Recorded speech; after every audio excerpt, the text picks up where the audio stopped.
Testing. Okay. Welcome everyone. The hour being 5:30 p.m. on Wednesday, February 21st, 2024. The Tooele City Council and the Redevelopment Agency of Tooele City are meeting in a work meeting. This meeting is being held at Tooele City Hall in the council chambers located at 90 North Main Street in Tooele, Utah. This is also being streamed on the Tooele City YouTube channel. We will start with a roll call. Councilwoman Manzione. Present. Councilwoman Goches. Present. Councilman McCall. Present. Councilman Hanson. Present. He's joining us by phone. And I'm Councilman Brady, and I'm present. We'll move on to item 3, which is the mayor's report. Thank you, Chairman. I just have one item that I wanted to present to you tonight. We received an update from Ace Disposal about our recycling and how Tooele City is doing with our recycling materials. And I thought it was so interesting that I wanted to share it with everyone tonight. As you can see on the screen above, they're telling us that our contamination for the mixed recycling was 29%, which they say is great because the goal is 30% or lower. So we're always encouraging our residents to be careful that what they put in their recycle bin is only recycled materials and that they're clean and that they're not contaminating anything else, which will help. But last year, Tooele City recycled 36 tons of paper. And I was just really impressed by this number. It says that we saved approximately 6,112 mature trees and 108 cubic yards of landfill space. So with us being a tree city, that's a lot of trees. We didn't plant them, but we certainly saved them somewhere. And on cardboard, we recycled 263 tons of cardboard, probably most of those Amazon boxes. And we saved an equivalent of 184,100 gallons of water. They must use a lot of water to make cardboard. We also recycled 21 tons of metal, and that saved an equivalent of 37.8 barrels of oil. So that's pretty awesome. And we recycled 46 tons of plastic, and that is also saving an equivalent of 554 barrels of oil. A lot of oil to make plastic that really doesn't go away, so it's awesome that we can do that. So for those residents who are paying more money for that blue can and recycling, we appreciate their efforts very, very much. And then just to conclude, in the last couple of weeks in Tooele, some of our residents, most of our residents have been affected by just some terrible tragedies, and I just want to express my love and sympathy to all of those that have been affected negatively, and we'll remember them in our prayers. Thank you very much. Thank you, Mayor Nguyen. Move on to our council members' report. We'll start with Council Member McCall.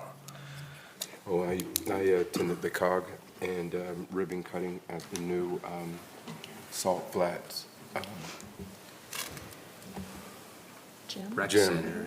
Yeah, it's actually pretty neat, really neat. And also I was mentioned that I should join that gym. Apparently someone thinks I'm overweight, but that's okay.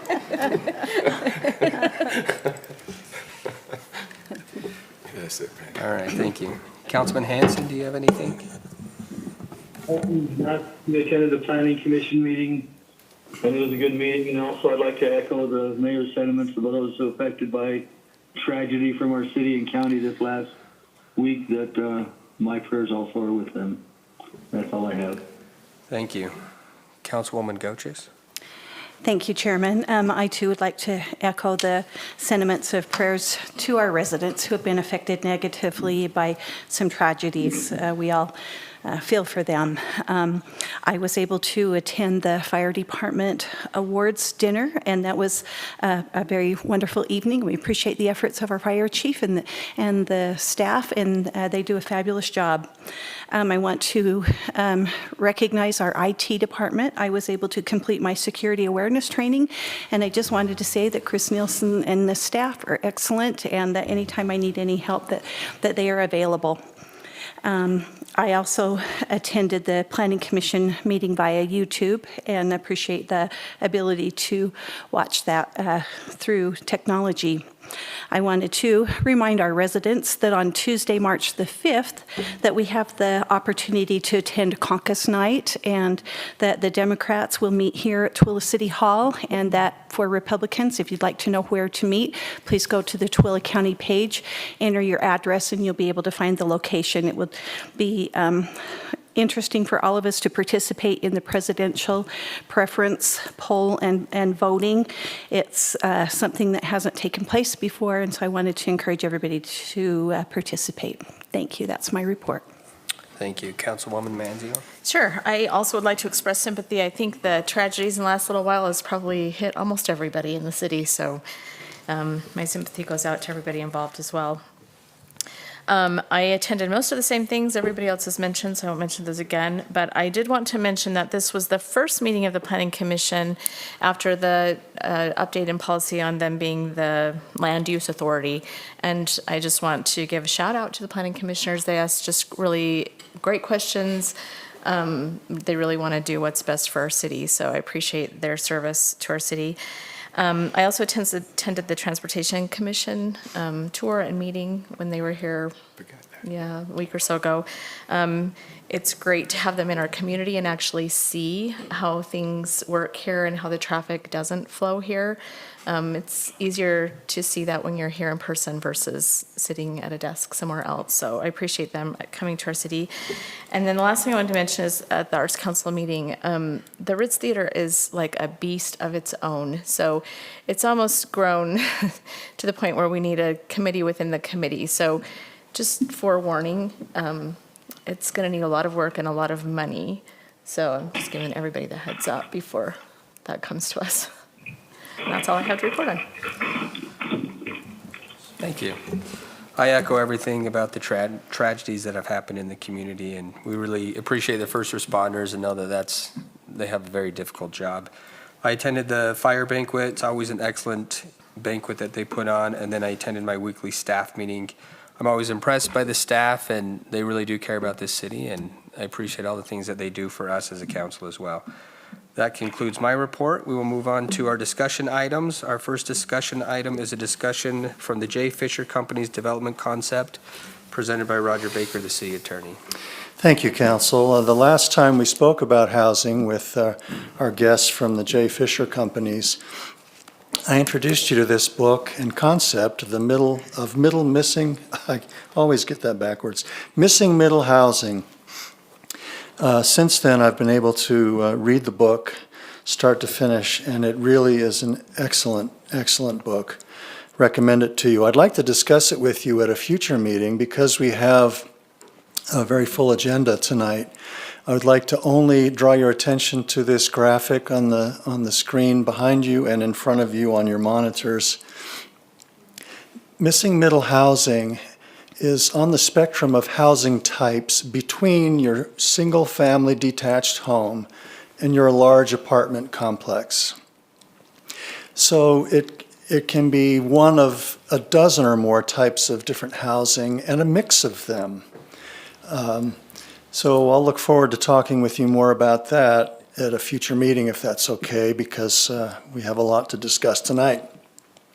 I'm happy to turn the time over to our friends from the J. Fisher Companies, and we'll have a good discussion. Thanks. Thank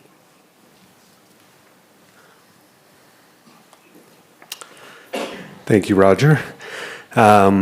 You'll probably see that graphic again because we do reference a lot of that in our brief presentation here tonight. It's a pleasure to be back, and we thank you again for hosting us and allowing us to come and present. I'm going to try and keep it brief, but I do want to talk about a lot of topics. I want to give a little bit of a refresher about our company. We'll talk a little bit about this specific site that Roger referenced over on Rogers Street, and then talk about some of the possibilities there and maybe some of the challenges with that site as well. So I'll jump right in if that's okay. For those of you who don't remember, my name is Jake Wood. I'm a partner at J. Fisher Companies. Our company is based in Centerville, which is a suburb just over the line in Davis County, north of Salt Lake. We are focused on housing, market rate and affordable. We are about a 100-person employee company. We've been around for almost 20 years, so quite experienced. We work in the Wasatch Front, we work in the Wasatch Back, and we work in southern Idaho and western Colorado. Those are kind of our main areas of focus. So we can just click through these pretty quickly. We are a fully vertically integrated company. We do everything from land assessment and entitlement through development, finance, vertical construction. We have an integrated general contractor. We build both single-family, multifamily, and commercial, and we own a property management company as well. So we're a long-term investment company. We're not merchant developers. We don't build and sell. We actually invest and stay in the communities for the long term. You'll see a few of our pillars of our company. We're highly collaborative. Public-private partnerships are one of our main strengths. So we do a lot with cities, municipalities. In the past few years, it's been particularly important for us to focus on housing solutions. We do a lot of workforce, attainable and affordable housing. We do that in conjunction with cities, counties, major employers, universities, kind of run the gambit. And so a lot of what we do is help our public-private partners to identify needs, gaps, and solutions within the spectrum of housing. So speaking of the spectrum of housing, this is a graphic that we use in our company and on our website. It looks very similar to the one that Roger showed, but this just shows the types of projects that we work on. We work on everything from large lot subdivisions all the way up through dense urban infill high-rise projects. So I wanted to refresh everyone a little bit about affordable housing and what we do and why we think it's important. We all know that housing affordability in the state of Utah and in Salt Lake City, the surrounding areas, Tooele County and Tooele City has been an area of a lot of attention recently, both from state efforts to increase cities' attention and participation in affordable housing, and also in migration, family household formations. We know Tooele County as a county is the fastest growing county in the state, and I'm sure everyone is well aware of the pressures that come along with that. We now know that the average home price in Tooele County is $450,000, which is a dramatic rise. It's doubled in under a decade. So housing affordability from an ownership perspective as well as a rental supply is important to us. So some of the things that go into that, the limits, 30% of your gross income is the threshold for housing affordability. So that'll be important to think about as we talk about the spectrum of housing types that might be possible in new developments that we'll look at here in just a few minutes. Just a brief map that shows acute population growth. It's no surprise to anyone here that the Intermountain West over the past 5 years or so has been the fastest growing region of the country, both from a total gross migration as well as a percentage growth. So we love to talk about some of the benefits of affordable housing in a few different categories. We think about this as a social benefit as well as an economic development benefit. So you can see some of the social benefits to individuals and to communities. A lot of these initiatives that we focus on really seek to bolster the stability of the population as well as the household, right? So all the way from the individuals all the way up to city, county, and state levels. And some of these things we've talked about the last time we were here. We love to talk about how affordable, stable housing increases the stability of the community, but it also decreases crime, decreases traffic, lots of things that might not be immediately intuitive when you think about increasing density or increasing housing supply in certain areas. But these are positive benefits that we're always happy to talk about and get into the details during the Q&A if you care to do that. On the individual level, one thing that is probably apparent is that when housing is affordable, it creates a lot of benefit to the individual in terms of discretionary spending. What we've found is that rent-burdened households in the state of Utah typically fall into a category of extremely rent-burdened, which means that they're at almost 60% of their gross income goes towards housing costs. So you can see we identified 30% as the limit. Rent-burdened households in Utah typically almost double that. So what we do is when we set our restricted rent levels, we target 30%. The rest of that goes back to discretionary categories and really helps bolster the local economy as well. So I do have some on the next slide. We can talk about some of the local economic development benefits. Population retention in terms of workforce has become a very hot topic. What we found is when we go out and talk to employers, talent attraction and retention is the phrase that we hear most often. It's becoming more important than ever to be able to locate your business, your industry in an area that has a predictable, engaged, stable workforce, and that's one of the benefits that we like to point out as well. So the next slide is just a little bit about our company. We've been doing affordable housing specifically for about 10 years. We've developed 2,000 units, most of those right here in the Salt Lake metro area, Wasatch Front, up and down, from Ogden to Provo, more or less. That's about $650 million in projects, and like I said, that's just in the last 10-year span. So in the sake of time, I wanted to jump right into the site that is the subject of tonight's presentation.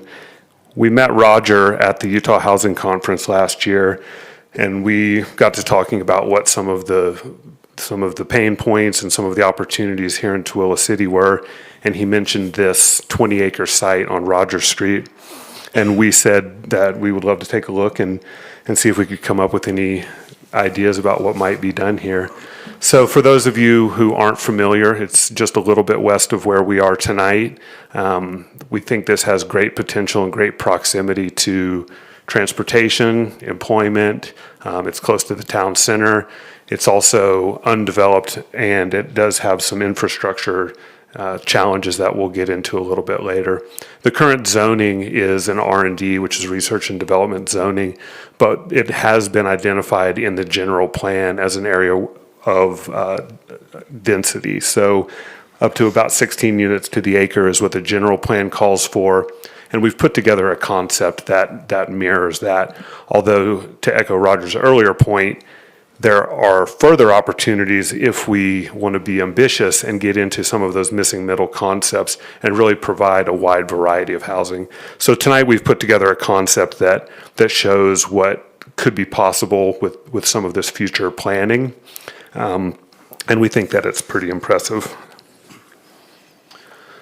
This just shows a little bit of proximity. I'm sure everyone is pretty familiar with all of these, but we like to point out access to employment, access to education, healthcare, and transit. Those are some of the categories that are really important when we're analyzing whether or not a location or a site might be a candidate for this type of development. And we think this one checks all of the boxes. So really, we get into the next question of if we pursue development and we do pursue housing in this area, who is the tenant population that we're targeting? Who would this housing be for? We've looked up some demographic data. We've done a little high-level research. We were happy to find that Tooele beats the national average in terms of home ownership, which is impressive. It also tells us that there is a high level of population that wants to be homeowners, and so we think that there's opportunity there. We also think that we can serve some of the rental populations with high quality options. That's topic that's very important to us. When we talk about housing, quality is one of the things that we focus in on first and foremost. So I told you you'd see this slide again. Back to Roger's point, here in Tooele, we've seen a lot of development on the far left of this spectrum. You start to see some on the further right of that missing middle with some of the low density and low-rise housing, 2- and 3-story attached or stacked flat product. We don't see a lot of mid-rise yet in Tooele, but someday soon we might. That typically starts to get into things like structured parking, 7- to 8-story buildings that are very dense. You might get into 90 to 100 units per acre. That's sort of the extreme end of the right. I think what we're focusing on in our presentation here tonight really falls squarely in the middle and maybe skewing a little bit to the left. You see things like the cottage court, the attached townhome, the fourplexes, the duplexes, things that are very versatile and offer a lot of optionality in terms of housing. So these next slides just really show some examples of what that looks like out in the real world. And these are mostly projects that are here in our community that have been developed recently with some of these principles in mind. So this is a semi-attached product. These would be anywhere from 2 to 4 plexes. They typically face inward. They might have rear-loaded alleyways with garages. They're really oriented in a way that focuses on community engagement, community interaction, lots of encounters with your neighbors. This is a format that I think lends itself well to the type of space we have on Rogers Street. With 20 acres, you can really create a lot of flexibility there. We also know that ownership's important. There are some trends that are happening now, moving to a little bit smaller format. We talked about the cottage court. There's a movement toward these zero lot line type developments where you're really building a lot of homes without a lot of land. And there's ways to do that really bring the price point down. With publicly owned land as your base, you can do things like land trust models, you can put things into HOAs, you can take the burden of maintenance off of the homeowner and really create an affordable model where things are spread out. The cost of that ownership might be spread out so that we can bring the price point down as well as the long-term costs of ownership going into the future. This is another one with the small detached houses. So this is a centralized court that's typically a common lawn. The houses are oriented around that, often in a horseshoe or a circular configuration. Again, it's sort of compelling that encounter with your neighbor and really increasing that sense of community, but giving people the options for individual ownership if that's what they're after. This is another project that is of a wide variety. So this has everything from the detached all the way up to the stacked flat. And we like to point this slide because this one has, within this frame, this has attached townhomes. This has 3-story stacked apartments. It has a lot mixed in, but it's really indistinguishable, and it's all very integrated, very, very synced up in a way that the design isn't imposing. So we're not coming in and just building nothing but a monolithic apartment building, but this actually is a thoughtful design that really creates a useful environment and more of a community feel. Actually, this is another one that just shows on the left is a 3-story stacked apartment, and then you move over and these are just actually vertical 3-story townhomes, and just another illustration of how they're integrated together to create a wide variety of housing within a community. Again, another example. Similarly, this is just another project that has similar integration of stacked flat and townhome, which is, you can probably tell that's where we're going with our design that we'll get to here in a second. So again, high levels of pedestrian-oriented spaces, really de-emphasizing the vehicular, but giving a lot of options for people to move about. And these are all examples of large format developments, 20 acres, 30 acres, and that's kind of what we're looking at here tonight. So this is actually an overlay onto the Rogers Street site. So we had our architect take a look, and this is a simple layout that just shows what is possible. This is by no means meant to be a representation of what we would do, but it shows what we could do. So we know the site has a couple of things that are already there. It has the parking lot for the trailhead. We think that's an opportunity to enhance that as an amenity for the whole city and also people who might come to this part of town as a future residential neighborhood. We also know there's a cell phone tower there. If you wouldn't mind going back to that just for 1 second, I'll just pause there. I don't have that many more slides. So yeah, we can, this might even be like the second to last one. But I just wanted to give you a sense of what could be done here. You can see in this configuration, we can get up to around 250. Those would be kind of that 2-story to 3-story stacked flat concept that we just showed, integrated with townhomes and semi-attached or detached small footprint homes. We could do about 75 of those in this concept, and we can flex that up and down. This is really kind of conforming to that 16 units to the acre density that the future land plan calls for. This is by no means the parameter that we would have to work within. So we can get more creative and flex that up and down. But some things that I think are interesting about this, we have enough space on this site that our architect was able to lay out some pretty significant solar arrays. It has great orientation and great spacing. We think we can do a lot with on-site solar generation, which is in a lot of federal legislation recently become a lot easier to integrate with affordable housing. Historically, it's been a little more difficult, and we're finding that our projects are a lot more accepting and able to integrate that in now. So we think this site could be a great opportunity for that. We also think that it has opportunity to put a lot of outdoor amenities on the site because of the size. The 20 acres, 16 units, to the acre is really not that dense when we get into this type of layout. So it gives us the opportunity for a lot of green space, a lot of open space. And we think that that fits well with the character of this part of town, and we would want to preserve that. So we've tried to integrate walking and biking trails that can tie into the existing infrastructure.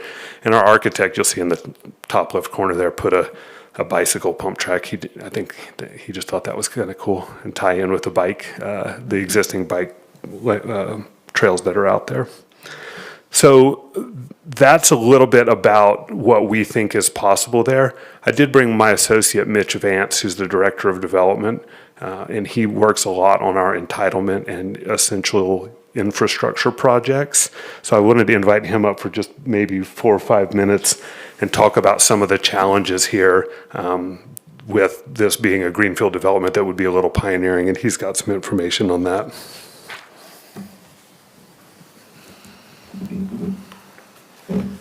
Thanks, Jake. First of all, it's wonderful to be here. I forget how beautiful Tooele is until I come out here, and every time I'm amazed. So thanks for the excuse to drive out here tonight. It's been great. Like Jake said, I'm Mitch Vance, Director of Entitlements for J. Fisher. I, in my previous life, was a city planner at Sandy City, working on plan developments and master plans. And when I found a developer that is pro-city and builds what cities want, I jumped ship, and I've been here for about 5 years. It's wonderful.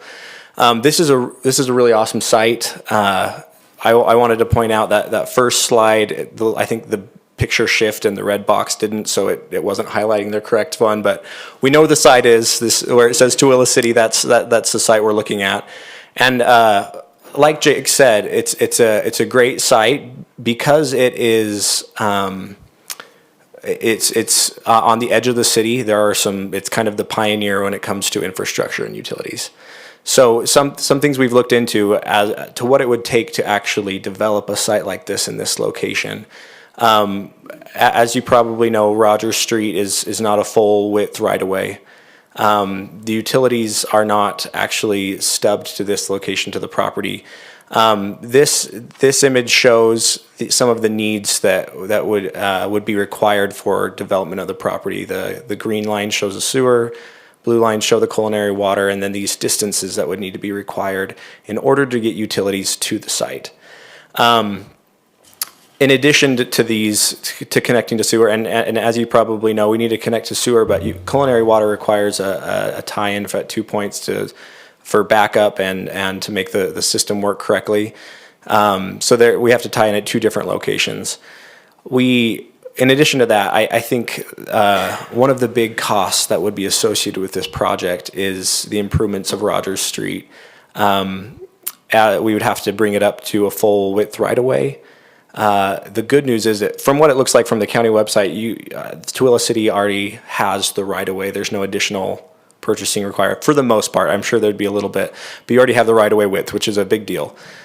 We have a person on our staff who worked as a civil construction estimator before coming to our company, and he gave me numbers from about a year and a half ago that said that gave us a price per linear foot of roadway that would need to go in, and that would include sidewalk, curb and gutter, asphalt, road base, and utilities underneath that road. And he estimated it at about $900 a linear foot, and that was a year and a half ago. So we're estimating about $1,000 a linear foot to build that road. From the existing subdivision on the east side of Rogers to, is it 112 or 122? 112. It's about a mile.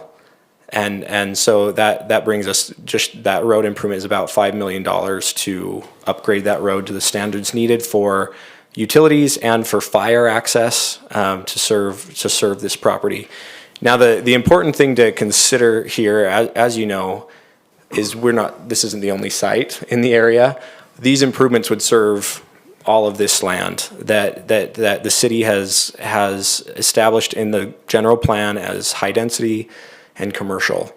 So those costs would be associated not just for this site, but for the surrounding properties to develop according to the master plan as well. And if you want to move on, I just wanted to bring up some of these. These are all tools that we have used as we've worked with cities throughout the state, and in some cases other states, that to solve this problem of pioneering in terms of infrastructure and utilities. Public Improvement District PIDs are new to Utah, relatively new to Utah. They've been very successful. We've entered into, I think, 2 of them at this point, that basically levies a tax, basically levies a tax on the district for which the utilities are serving. It's a great tool that takes a little bit to establish, but they work really well to fund those needed improvements for the whole area. Obviously, municipal bonds are an option to pay for infrastructure.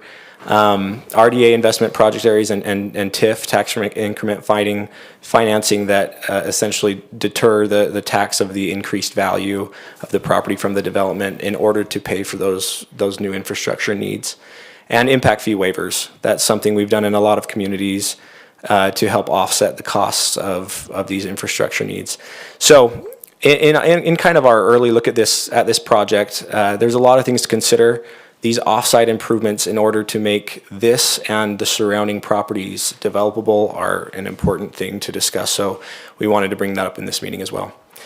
And I guess we'll open it up to questions for myself or most likely Jake. And maybe I'll just say, like I said, we're a development company that works with cities, gives the city what you're looking for. We try to do our best. We don't like to swim upstream. If you're looking for affordable housing, Jake Wood is probably the guy in Utah to get it done. It's a complicated thing, but you got the right man. Thank you. Any questions or comments from the council? I wonder, Roger, if you've introduced these guys to the people who are developing in Broadway at all. Right. When we first began this discussion, we weren't really looking at the Broadway area quite yet, and we were just exploring possibilities for this site. But I have mentioned to Jake and his colleagues that we have other properties in town that are that are not greenfields, that are very much existing areas ripe for redevelopment with existing utilities. We haven't had that conversation yet, but if it's a conversation you would like to have, it's certainly a conversation they're comfortable having. This is what they do. So, absolutely. I really like the concept, but that was always my worry, is the infrastructure that's not there. Because the city bears that cost, right? The 5 million. And I think anybody up here knows that that's not realistic for Tooele City at this point. So I had talked with Roger about it, that was my biggest concern for this area, is the infrastructure. And I don't think Tooele City is in a position to bear that cost at this time or in the future. I don't see us bearing that cost anytime soon, so. All right, well, Chairman, what we haven't looked at yet is financial models Right. that would, because this would be a public-private partnership, it wouldn't be that we lay out all the infrastructure costs and they carry off all the development profits. It would very much be an integrated agreement where we share costs and benefits, and there are dozens of ways to structure that. But just to let you know, it wouldn't just be an outlay. Right.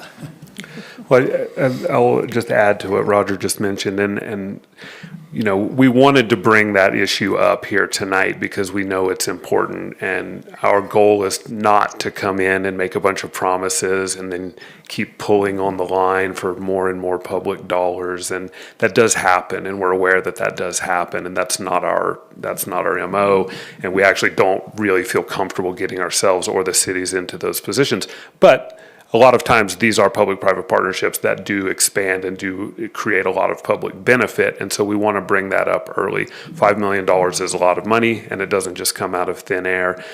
We think this project that we sort of showed you the concepts for is probably about $100 million total. We think that cost really can be self-sustaining by the development. This is a development that probably takes several years to get all the way through, but you're right, that essential infrastructure has to start coming in at the beginning, and some of that can be defrayed by amortizing it into the costs of this and other projects that might come along behind it, but it probably is the biggest bogey in the room when we talk about the feasibility of this Rogers Street site. So I appreciate you all bringing it up and thinking about it. And if this is something that you would like to continue having a longer term conversation about possibilities and strategic thinking about how, you know, that hurdle might be overcome, then we're here to have that conversation. This isn't something that is a binary choice. Either you do it now or it never happens. We think these are the types of things that sort of materialize over time. So I appreciate you bringing that up, and I just wanted to mention that we are on the same page as far as that's concerned. Thank you. Oh. Any other I have one questions? other or comment. comments? And I think you talked a lot about the financing at your last presentation, so that was good. And I personally really like the concept also. I think it's pretty, it's nice. It ties into the trail, although I think we probably need more of a park, because I think that's a park, it's designated as a park area, and with the growth we've had, it would mean more. But I personally feel a little bit the same way. I would like to see some more infrastructure get closer before we started something like this. But I do think there is a place for this in Tooele City, and I think this is a beautiful concept and something that we could really use. I just think maybe the Broadway area is a better place to start because it's ready. We'll have that as our next conversation. Yeah, go ahead. I had a question, comment. I really do like the concept, and you indicated that there's not a full width right-of-way, but that you're willing to do that, and I think that's going to really open up that area. You also mentioned the benefits of decreasing traffic. I just wondered if you could explain that to me with all the Sure, yeah, and density that's there. one that we because it's so counterintuitive, I always put it in the presentation so that someone will ask the question. But when you think I about bet. how traffic works and how people travel in their daily lives, apartments are one of the lowest intensity uses because for the most part, people leave and then they go and they do their daily activities and then they come back. And so it's not a shopping center or retail office use where there are a lot of inbound, outbound trips constantly throughout the day. So that's one thing. And then what the studies have shown is that when people are able to live in close proximity, the diagram that I showed that showed education, healthcare, employment centers, when people are able to live in close proximity to those, it dramatically decreases the amount of time that they spend in their cars and doing car trips throughout the day, and that adds up over time. So when you have people who are spread out as a population and traveling in when they can't afford to live in Tooele City, but they work in Tooele City, or they come to school in Tooele City, or they visit the healthcare or the new gym or the Ritz Theater. They're spending a lot of time in the car coming in. So when we're able to centralize that housing, it really does decrease over time the amount of traffic. Counterintuitively, a lot of the people that will use those 300 units of housing already live nearby or already live in proximity, and they're already making those trips, and this would help decrease those. So there's a lot of studies and a lot of science on that, and it's sort of hard to intuit that. Like it almost doesn't make sense, because you feel like you're adding houses, therefore you're adding traffic, but the opposite is almost true. Oh, I liked your explanation, and if we could even go back to the concept plan, I just kind of wanted more of an explanation of the biking trails and the walking trails. I couldn't really tell where they were, if you could kind of point them out. It's almost a zoomed out version, but the concept that the architect drew had, so we know that on the northwest of this site is the trailhead for the biking trail, and we're not sure of the long-term plans of whether that is intended to extend further south. We've seen what looks like a little bit of a right-of-way that extends down, so it feels like a great opportunity to create some larger infrastructure there. And then interior to this site, the way that we anticipate a lot of people moving through it and where we've put a lot of our amenities, we want to increase people to walk through the site. We tried to put pedestrian paths and corridors from every corner all the way to any of the amenities that are spread throughout. And one of the concepts that we've talked about, which I don't think is actually drawn on this, is a walking nature trail that goes around the perimeter. And so something that we would be thoughtful of if this ever did get to the development stage is thinking about how this integrates and incorporates with the neighboring properties, the existing infrastructure that might be part of the parks or other public amenities. So that's on this site. You can sort of see we have serpentine paths walking up through. In the center of this is actually the bulk of our parking area, but it's covered by carport garages that have solar infrastructure on top. And then through the middle of that, so it's not just a massive sea of parking, we've created that greenway trail that goes all the way through the site from the north to the south. So those are some of the things that we always seek to incorporate that. This is just a high level concept plan, but those are the types of things that are important to us as we design. Thank you. Thank you very much. We appreciate your time. We can Well- talk all day about this, I'm sure. Well, we're always happy to, and we really appreciate being invited, and we can't wait to come back. So thank you for your time, and Thank you. Thank you. Thanks. All right, we're going to move on to our next discussion item. It's a discussion on a proposed amendment to the Tooele City fee schedule for the Tooele City Fire Department for fire inspections and permits, presented by Nick Wall, the Tooele City Fire Marshal. Good evening, members of the City Council, Mayor Nguyen, city officials, chief officers, and members of the fire department, and all others that are in attendance tonight. I thank you for the opportunity to stand before you tonight to discuss the proposed Tooele City fire permit and fee schedule. All of you have been provided a copy of the narrative explanation as well as a draft copy of the proposed fire permit and fee schedule. We're excited to roll this out, and I would like to start by reading through the narrative that was given to you guys in the packet.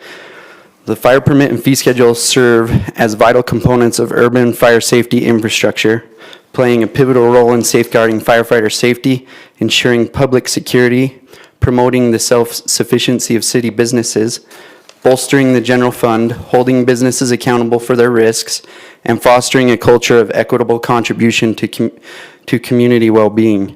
First and foremost, firefighter safety stands as a cornerstone of the fire permit system.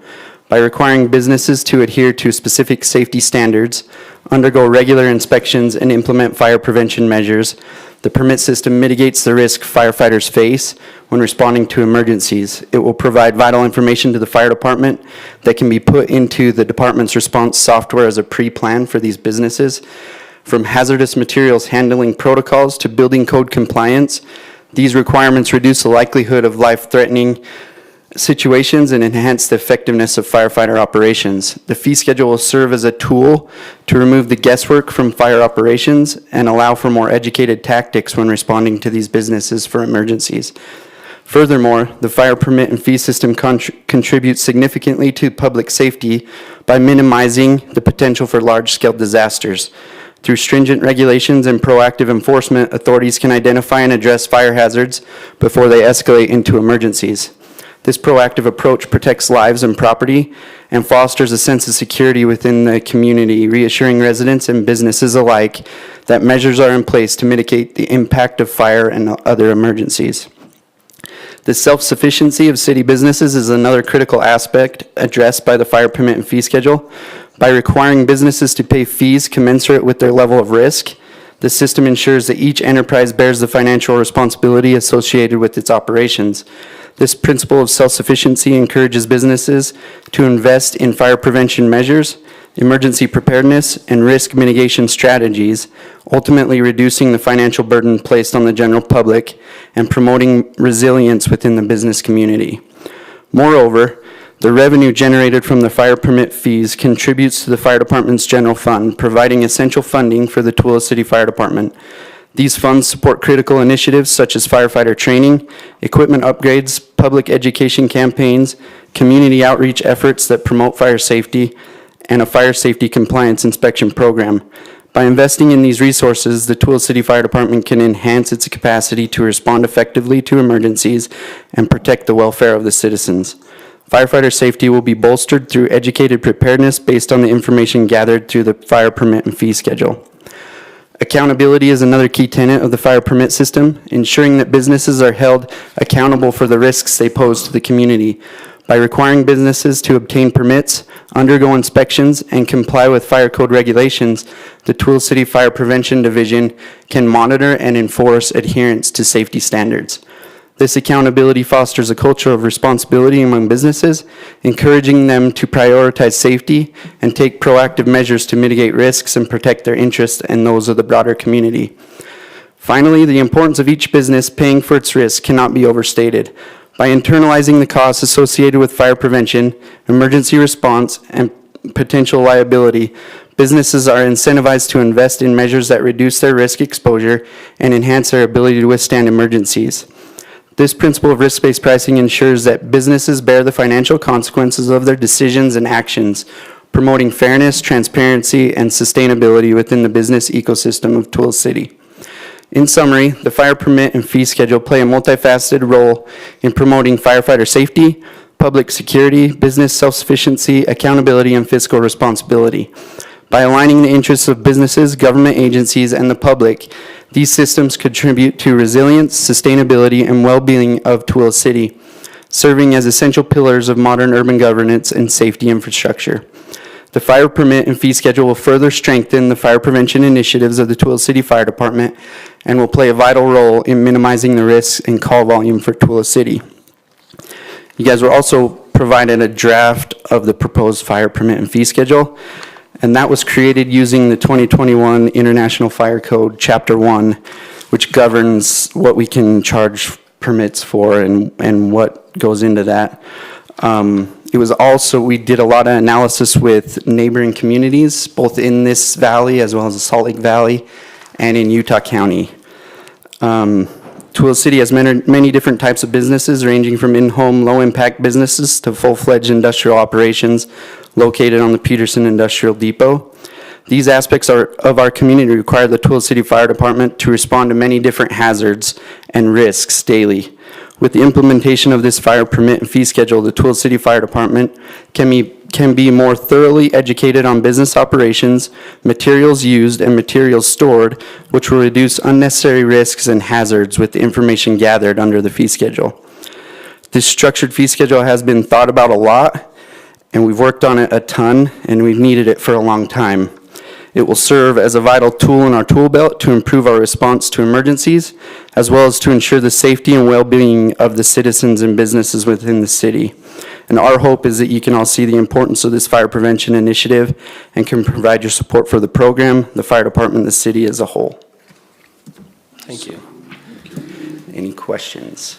So the fee that the proposed fee, like let's take residential daycare, it says $50. Is it a one-time fee or is it an annual fee? Yeah, those will be annual fees, yes.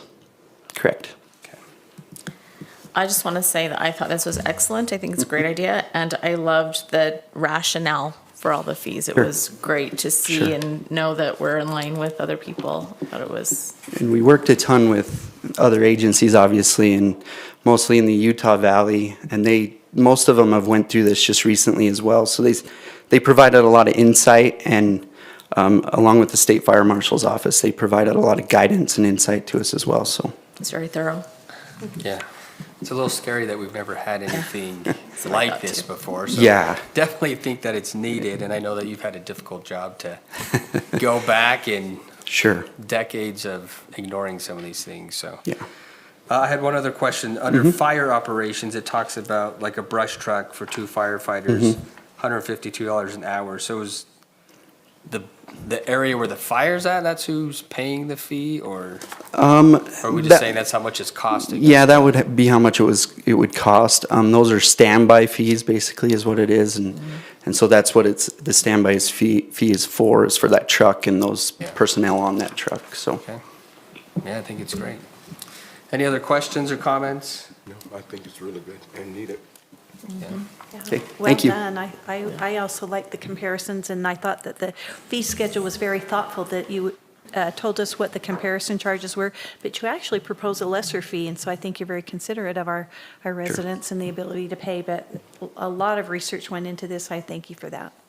Thank you. Thanks, Nick. Appreciate it. I just want to also thank, I know how much work these guys have gone to. Everyone that's sitting over there tonight has put hours and hours and hours into this. They are the utmost professionals. They know what they're doing, and they are here to serve our residents. So I appreciate them all very much. Thank you. They've done a lot of work and helped a lot, so thank you to all of them back there Good as job. well. Thank you. All right, we'll move on to our next discussion item, which is a discussion on a proposed amendment to the Tooele City fee schedule for the Ochre Hills Golf Course, presented by Darwin Cook, the Parks and Recreation Director. Good evening, council. Thank you for this opportunity to come and present this to you. This is our first time discussing these fee recommendation changes. So we'll present, give as much information as we can to you, answer as many questions as we can, and obviously bring it back for further discussion. Our staff at the Ochre Hills Golf Course is recommending the following fees to their current fee schedule. For green fees, our current rates are 9 holes weekly or 12. They're recommending 14. 18-hole weekly is 22. They're recommending 26. 9-hole holiday is weekend holiday is 13. They're recommending 15. 18-hole weekend holiday, they're currently 24 and they're recommending 28. For our green fees for senior and military, 9-hole weekday, it's currently 9 and they're recommending 11. 18-hole weekday is currently 17. They're recommending 21. 9 holes weekend and holiday is currently 10. They're recommending 12. 18 holes weekend holiday is 18 and they're recommending 22. Our junior fees, and this includes youth that are 17 years old and younger. Our 9-hole fee currently is 6 and they're recommending 8. Our 18-hole weekday fee is 11 and they're recommending 15. Our 9-hole weekend and holiday is 7 and they're recommending 9. And their 18-hole weekend holiday for juniors is 13 and they're recommending 17. One of the new fees that they would like to recommend and implement is that a season cart fee. So we've kind of changed. We were at a particular time offering paid cart storage, but due to the fact that as the city grows and we add more equipment to our arsenal for care of not only the golf course but also just the parks, we've had to terminate that offering of being able to have that storage. So some people choose to keep theirs, others choose not to have a cart. And so some of the other courses, one of them, Stansbury, that's had success is offering a yearly cart fee where you pay the they're recommending a $600 fee, and that just gives you a cart pass. That does not include any of the green fees or anything. It just gives you access to a cart. So that's a new fee that they're recommending. And then for the range, we have 3 buckets of the range balls, a small, a medium, a large. Our current prices for the small is $3, and they're recommending a $4 increasing it to $4. Our medium is a $5, and they're recommending $6, and our large is a $7 fee, and they're recommending $8. They have compared this to 5 other golf courses, that one being right here, our neighbor, but then the other 4 that are very similar golf courses to ours that are offering very similar amenities as the Ochre Hills Golf Course. And they've kept it kind of right in the medium of those rates and fees, so. So the golf cart fee, can you not use a cart unless you pay the 600? Like, there's no. No, this is just so that you will have, every time you go, if you paid the fee, you'll have a cart every time. This isn't an additional, like, this is kind of, and I don't want to use, this is like a cart pass, so that you just pay $600, so that then no matter how many times you go, you've already paid your cart fee. All right. And you don't have to pay a cart fee when you go and pay. Like the parking already pass at paid. Lagoon. Yeah, exactly. Yeah, same gotta thing. make Yeah, sure no you're using matter it. how many times you go, you always have the parking. This would be no matter how many times, you still have to pay whatever, whether you're doing a 9 or an 18 hole, but then you would have unlimited cart usage, basically. Cool. I have a question. Yeah. Darwin, I just wondered, do we still have a gift card option to purchase, for special occasions and like a punch pass type deal? They do. Because- They actually okay. do offer both. So And so that would go along with these yeah, fees, they're just depending on- they're just fees that we're not changing. But yeah, they would the punch pass would be adjusted to match this or whatever. I think right now your punch pass would be at an advantage to you if you have one, because you're obviously going to get it still for whatever you paid, however many punches you still have Okay, left. so they don't expire. Yeah. It's a great investment. Right. Okay. Any other questions, comments? Again, I like the comparison to the others because it seems like we always ask. Yeah, Was this in well, line with and we've everybody? tried, from our last discussion that we had on a fee, we had some other golf courses that really weren't very comparable to us, because their rates were like $50 for a green fee, and that they're just what they're offering. They have a completely different amenity than what we're offering, so we've tried to keep it to ones that are very similar to us, so.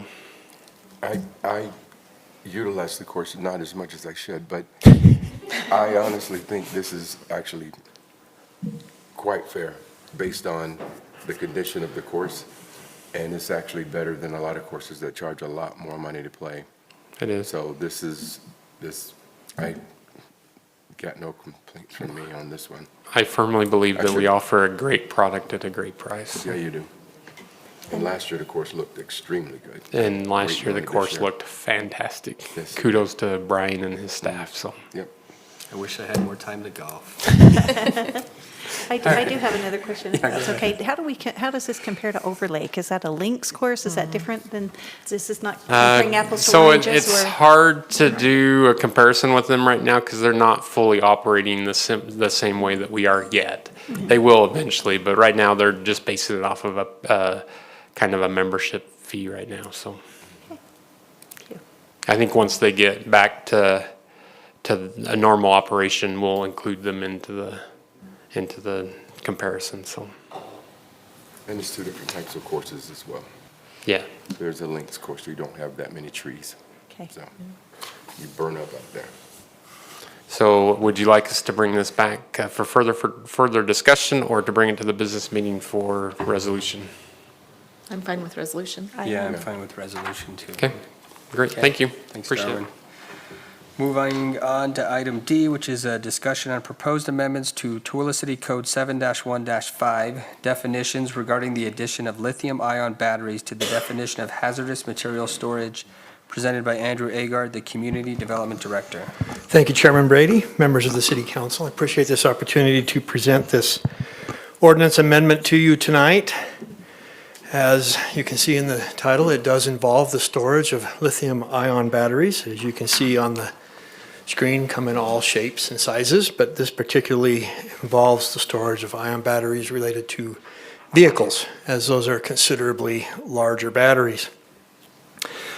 Currently, the way our city code is structured is warehousing is a permitted use in all of our industrial zones. And technically, storing batteries would fall under a warehouse designation. And so technically, by the bare language of the code, you could store batteries in a warehouse under the warehouse use. However, there's also a category called hazardous material storage. You can see on the table of commercial uses that it is not permitted in any city zones. So if you're bringing in hazardous materials, hazardous waste, you don't get to store it in Tooele City. A few months ago, maybe even a year ago, Chief McCoy and myself received a request for a business license to store lithium-ion batteries in Tooele City. And we looked through the code and discovered hazardous material storage was not permitted. The problem we encountered was the definition of hazardous material storage. Under our current ordinance, it states the importation of hazardous waste materials or substances for treatment storage for more than 10 days or disposal either for profit or non-profit purposes. So it doesn't necessarily define what hazardous waste is. So at that time, I deferred to the fire chief. Do you determine this to be hazardous waste? And I'm glad he's here tonight.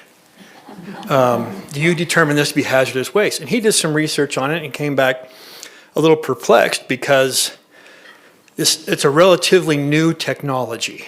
And so the powers that be haven't quite determined it yet to be hazardous waste, hazardous materials.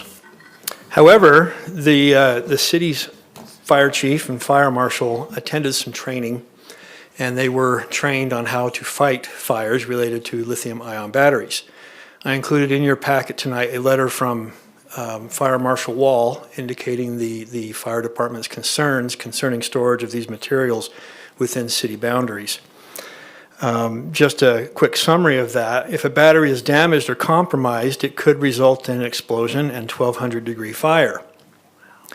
The smoke that emanates from these types of fires is highly toxic, and copious amounts of water are needed to be used long after the fire is extinguished to prevent reignition of the fire. So it's a drain on cities' resources as well. This little picture I have is a video. It's a clip from a video I watched. That explosion behind the couch is a scooter battery. It was in a controlled environment. They removed the safety protocols from the battery, and it literally blew that room apart. And we're talking about pallets and pallets full of these batteries within Tooele City. So what we wanted to do was we wanted to, at the behest of city administration and the city's fire chief, we wanted to propose a code amendment that would basically prohibit the storage of these batteries in city boundaries. And it's really quite a simple code amendment. We're proposing to amend the definition of hazardous material storage by simply adding including lithium-ion batteries, as well as a definition of what a lithium-ion battery is. Basically, with this being included within the definition, it is automatically prohibited in all of the city's zones. So we believe this is a good safety precaution for the city and for our resources, and that's what we're proposing. I'd appreciate some feedback from the council and your direction to move it through the public process, send it on to Planning Commission.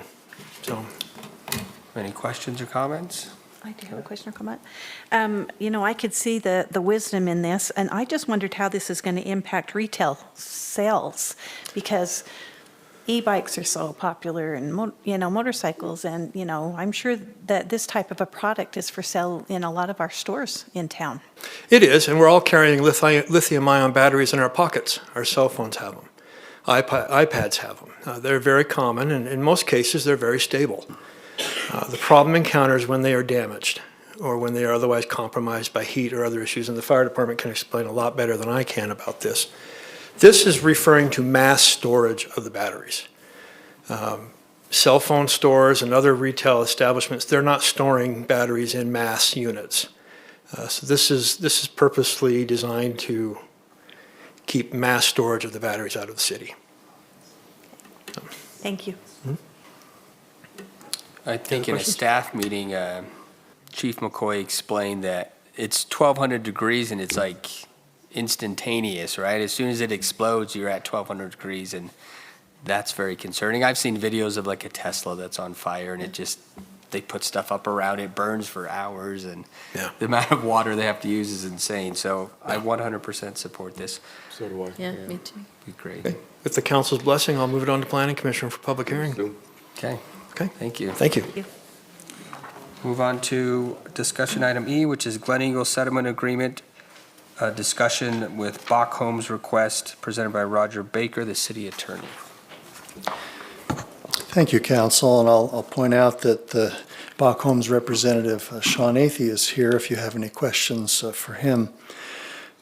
So, in 2008, Tooele City entered into a settlement agreement with the then owner, which was Hamlet Development, Michael Brodsky. You've seen him. He developed the Drumore developments in Overlake. I sent you some context to try, knowing we had a full meeting, to try to give you a head start about it. The property was originally entitled for 336 dwelling units, but we said it was not entitled for any water, and a lawsuit resulted, and a settlement. The result was a settlement where we reduced the number of units from 336 to 100, but allowed them the opportunity to purchase water rights from the city. It was a limited opportunity with a deadline, and it was not taken advantage of. So the option to purchase city water rights is gone. This property is already zoned multifamily residential. It's already in a PUD. So my perspective has been that the purpose of the agreement is really obsolete, unless the product that you want is 100 single-family homes. But interestingly, we do not even allow a single-family home to be built in the MR16 zoning district anymore. So it really set up a situation that today is not viable. So they're asking that the property just be what it is, MR16, and not be limited by this settlement agreement. You could keep it in place, and normally I would never recommend that a settlement agreement go away, but the entire purpose of this agreement was to limit the city's water obligation. And that obligation has been gone for 12 years. So I don't know that there's much point or need in keeping it. So you're saying if they decide they want to develop more of this property, they will be required to bring water? That's correct. Thank you for pointing that out. Yes. That's what I was looking at. I'm like, oh, okay. So how does the settlement agreement go away? You just both sign a document saying that the agreement's no longer in effect, or what? Yeah, something like that. And we would include in it that they release the city from any claims they could have brought under the settlement agreement, so that it really is gone. Yeah. Any other questions or comments? And that they are aware that they have to bring water. Yeah, this would I'm just sorry, put them on a level playing field That's with. the worry, right? Nodding his head. He's nodding his head, yes. You gotta worry about the water, man. If it were a rezone request, changing it from single family to multifamily, then, yeah, we would be asking more questions about water, but since it's already zoned for that, then they already know that's their problem and they'll have to deal with it. But do you have any questions for Sean I don't. Bach know. Homes? Anyone? Just, Would you like us? are they in agreement? Do they agree with this? Yes, they submitted a written request for this to happen, and I'm just bringing it to you. So, By chance, know what kind of water you're gonna build? We already have it in the Copper Canyon. We could have you come up here just so on, it's on the Sean. record, yeah. We have our Copper Canyon subdivision that's just across the railroad tracks. That is the 100 150 plus more single-family homes that'll be in there. And this gives us the opportunity to fill in that middle gap that you've kind of seen today. So we can look at townhome options, fourplexes, and different things to mix in there. So there's other variety of housing in the area. With the settlement agreement currently, we didn't have that option, so that's why we're requesting this. Okay. Cool. Thanks. Thank you. Would you like us to bring something back to you? I'm okay with that. Is everyone else okay with that? Sure. I think it's important to have a resolution and a vote, and then you can approve it, and then we'll sign it from there. Okay. Great, Sounds thanks. great. Thanks, Roger. Thanks. All right. Last discussion item is Resolution 2024-18, a resolution of the Tooele City Council approving budget amendments for fiscal year 2023 through 2024, presented by Shannon Wimmer, the Finance Director.